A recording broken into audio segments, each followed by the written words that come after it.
You need to pay close attention to this trend when you're building your bracket this year. Everybody wants to be the guy that gets the upset correct in the first round. They want to be able to gloat to their friends and say, hey, look, I picked this unexpected team out of nowhere. Nobody else saw this coming.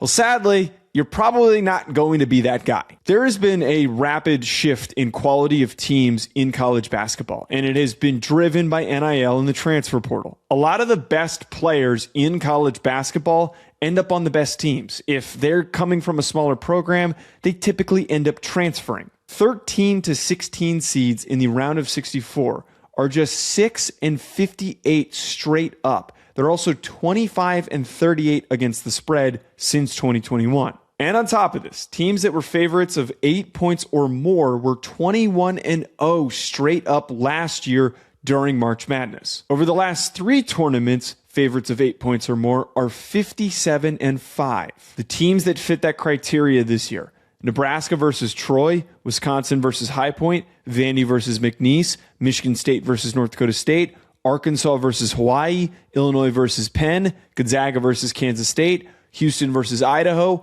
Arizona versus LIU, UVA versus Wright State, Iowa State versus Tennessee State, Alabama versus Hofstra, St. John's versus Northern Illinois, Purdue versus Queens, Kansas versus Cal Baptist, and UConn versus Furman.